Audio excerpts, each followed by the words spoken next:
افسانه‌های جالب، قصه‌های رنگین، دلیری و چالاکی قهرمان‌های افسانه‌های خلق تاجیک در برنامه خواب شیرین برای بچه‌های عزیز و شیرین از رادیوی تاجیکستان.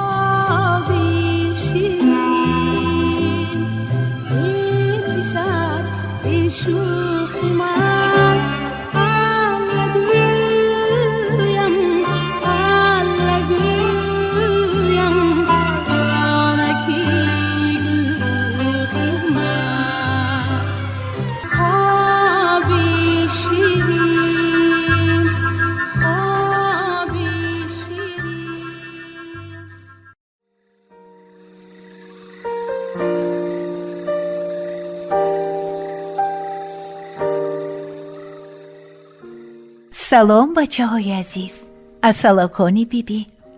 من باوری دارم که شما آماده اید افسانه بیبیتان را گوش کنید. این شب اسلاکانی بیبی برایتان از کتاب افسانه های خلق تاجیک افسانه نخوتک را میخوانم. بود نبود یک زمان در یک مکان یک چالی دلصاف بود و یک کمپیری دلجو. دردا که عمری چالی دلصاف و کمپیری دلجو بی فرزند گذشت. کمپیر هر روز از غم بی فرزندی آه می گفت و واه می گفت و زار زار مثل ابر نوبهار گریه می کرد. چال باشد غم خورده می گفت که ما نزد خدا چی گناه کرده بودیم که ما را از فرزند محروم کرد. خداوند کریم کاش که یک فرزند می داد که توی می کردیم و با مردم آش و نان می دادیم که طعنه حق و همسایه و یار و آشنا خلاص می شدیم. یک روز بتک دروازه چال و کمپیر حق دوست گفته یک گدا آمد و صدقه خواست. ای آدمان نیک، به درماندگان و محتاجان رحم کنید، صدقه دهید. صدقه رد بلا، صدقه کلید بخت کشا، می گفت گدا. کمپیر یک تا نان گرفته پیش دروازه آمد و نگاه کرد که این گداهای هر وقت بری نه. یک موی سفید قد بلند نورانی، ریشش سفید، از سایش طلا برین جلا می دهد. دل کمپیر یک باره گرم شد. وی امید کرده به موی سفید گفت: شما آدمی جهان گشته و کار دیده برین. ما فرزند نداریم، پیش مردم سرخم و مضطرب، خانه روشن به نظرمان تاریک، حولی آباد ناآباد می نماید. در حق ما دعا کنید پروردگار عالم را رحمش بیاید و با ما یک فرزند دهد. موی سفید از خورجینش یک تا سیب سرخ برآورده داده گفت: انا اینا دو پاره کنید و یک پارهش را خودتان خورید و پاره دیگرش را به شوهرتان دهید. خدا خواهد پسر تولد میکنید. کمپیر خرسند شد و به خانه در آمد و سیب را دو حصه کرده یک پارهش را خورد. سیب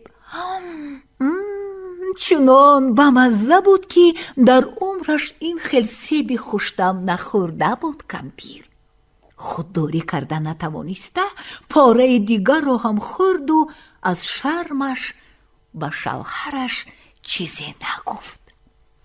9 ماه و 9 روز و 9 ساعت گذشت و پیرزن پسرکی تولد کرد. ولیکن عجبا، خردترک مثل نخود. چال و کمپیر حیران شدند. موسفید آهی سرد از دل پردرد کشیده گفت: ما یک عمر فرزند گدا بودیم. خدا آهمان را شنید و رحمش آمده فرزند داد. لیکن چرا اینقدر میده؟ مردم همین هم بچه شد میگفته به حال ما نمیخندیده باشند. به همین هم شکر کردنمان در کار. مردک، گفت کمپیر، روی فرزند را ندیده مرده می رفتیم، چی می شد؟ شکر می گوییم، شکر. چالو کمپیر مصلحت کرده نام پسرشان را نخوتک ماندند و آرزو کردند که تیزتر کلان شود، دستیارکی هوشیار و چقان شود. نخوتک تاب دل پدر و مادر یک بچه زیرک و هوشیار و چقان کلان شد. خرسند شدند چال دل صاف و کمپیر دلجو. کمپیر از چشم آب آوردنی شود، نخوتک تاخته آمده. مادر جان، شما آواره نشوید، من میروم، گفته کوزه را از دستش میگرفت. پدر هیزم شکستنی شود. دادا جان، شما دم گیرید، من میشکنم، گفته تبر را از دستش میگرفت و در یک دم دوسی شاخ و کنده را میده کرده میپرتافت. مادرش حولی رفتنی شود، تازان میآمد. مادر جان، جاروبه به من دهید. جاروبه میگرفت و یک حولی کلان را آب زده رفته لیسیده ماندگی بر این تازه میکرد. آدمان میدیدند که چال دیگر به بازار هم نمی رود. پسرچه‌شان خورجین را به کتف پرتافته شیپه زده خرید کرده می آید. همسایه ها حیران، خودش اینقدر میده و کار 3-4 تا آدمی کلان را می کند می گفتند. یک روز موسفید به صحرا رفت و کمپیر خوراک پخته بردنی شد که مادر جان، من میبرم، گفت نخوتک و طبق را برداشته به سرش ماند و سرودخوانان پیشی پدرش روانه شد. مردم حیران شده به 4 طرف نگاه میکردند که چه خیلی آدم بوده است که آوازش را میشنویم و خودش را نمیبینیم. بعد نخوتک را دیده با زیادتر حیران میشدند که یک بچه خردترک یک طبق کلان را برداشته می رود. نخوتک به صحرا رفته طبق را در سر مرزه گذاشت و به گندمزار در آمده از دست پدر داس را گرفته گفت دادا جان، شما شیرید، طعام خورید، من دارم میکنم. داس از نخوتک 2 برابر کلان بود. دل موسفید سوخته گفت پسرم، تو مانده شده آمدی، دمگیر، طعام خورم، خودم دارم میکنم. نه پدر جان، من مانده نشدم، گفت نخوتک و داس را گرفته در یک آن گندمزاری کلان را درآویده بند بست، بالای هم چیده غرم کرد. پدر خیلی خرسند شد. اکنون تو به خانه رو، گفت وی به نخوتک. من گندم رو کوفته باد کرده غلبیر کرده می روم. نخوتک سرود خوانده و بازی کرده به خانه شان می رفت که در راه آواز او را گرگ گوش نشنیده ماند.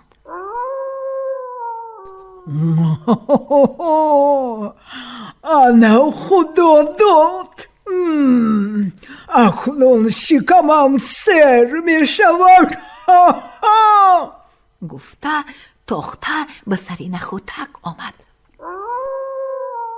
من تو را آدمی کلان گویم، تو نخواهد بر این میده یکو. لیکن بچه چه خیلی نباشی، من تو را میخورم، شکمم بسیار گشنه. مرا خوری پشیمان میشوی، نترسیده گفت نخوتک. بیهوده آواره نشده، به جای دیگر رو غمی شکمت را خور. گرگ به غم نخوتک گوش نکرده او را یک لقمه کرده فرو برد و زیادتر گوش نماند. رفت ناگاه رمه را دید.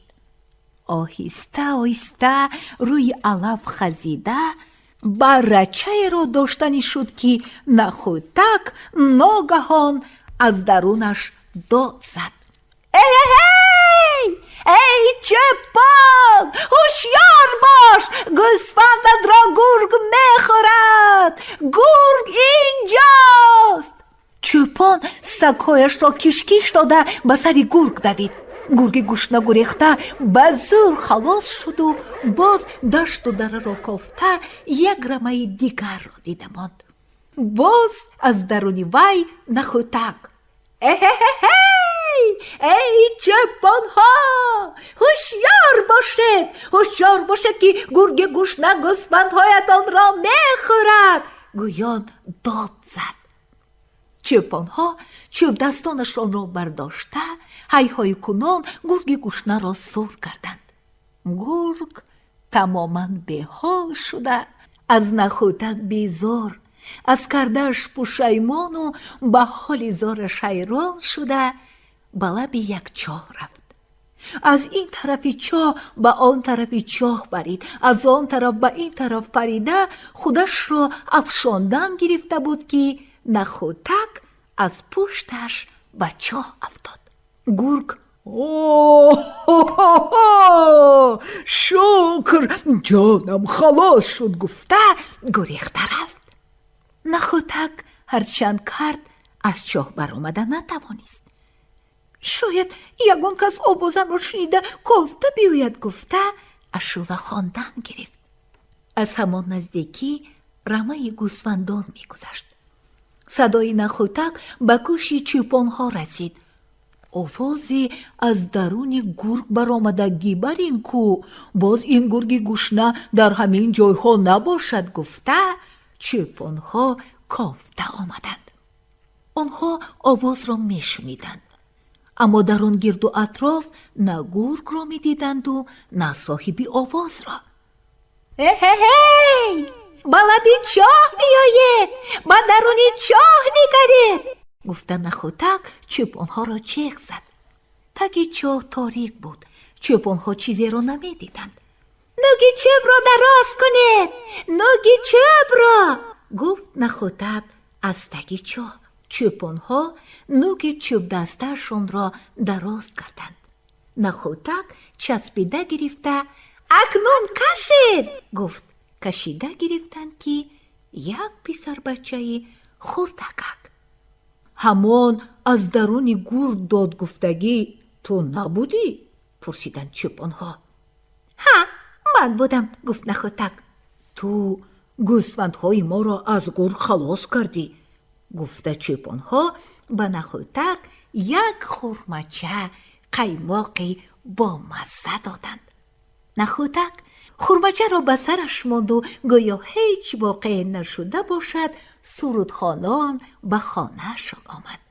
падараш кайҳо аз саҳро баргашта буд.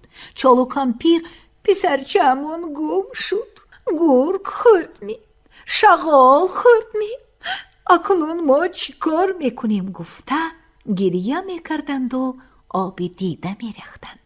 нохост суруди нахӯтак ба гӯшашон расид.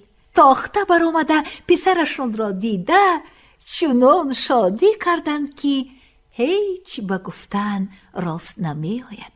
чолу кампир: писаракамон, дилу ҷигаракамон, азизи диламон ёв шуд, гуфта чанд дег монда ба мардум ош доданду ба муроду мақсадашон расиданд. хайр, асалакони бибӣ, ба шумо афсона маъқул шуд? шумо ҳам ба муроду мақсадатон расед. бо шумо будам бибии шумо, бароҳатбону. خوبی خوش.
افسانه‌های جالب، قصه‌های رنگین، دلیری و چالاکی قهرمان‌های افسانه‌های خلق تاجیک در برنامه خواب شیرین برای بچه‌های عزیز و شیرین از رادیوی تاجیکستان.